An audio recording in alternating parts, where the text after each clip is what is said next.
Assalamualaikum warahmatullahi wabarakatuh. Mengawali tahun baru 2022 ini, pesan kami adalah charge your spirit with spiritual leadership.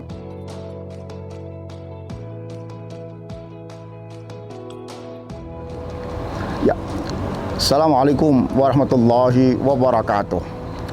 Mengawali tahun baru 2022 ini, pesan kami adalah charge your spirit with spiritual leadership. Mengapa harus dengan kekuatan spiritual?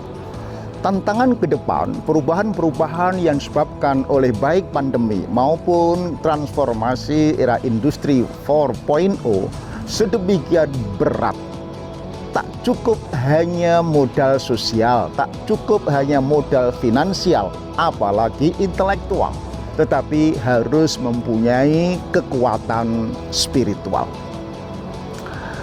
Di berbagai buku saya sampaikan bahwa boleh saja Anda kuat secara fisik, cantik secara fisik, cerdas intelektual, kaya finansial, matang emosional, tetapi kalau Anda tidak cucuk kokoh spiritual, maka Anda belum tentu lolos melewati tantangan krisis di kehidupan ini.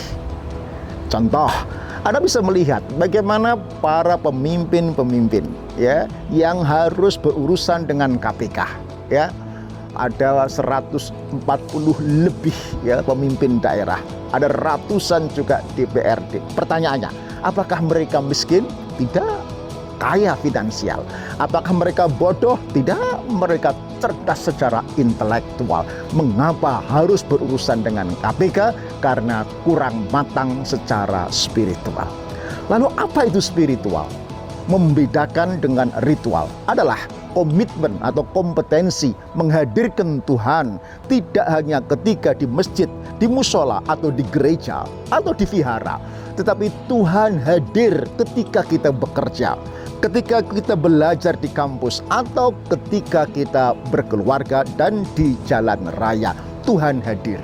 Bahasa bisnisnya adalah Allah, God is hidden stakeholder. Faktanya ini agak lemah. Spiritual ini agak lemah. Diteliti oleh dua orang profesor di George Washington University, ya, Hussein Askari dan S. Rahman, bertitel How Islamic Are Islamic Countries. Bagaimana nilai-nilai Islam diterapkan dalam Islam bermasyarakat, berbangsa, dan bernegara. Metodenya sederhana. Dari Al-Quran dan Sunnah diambil value, nilai-nilai Al-Quran yang universal.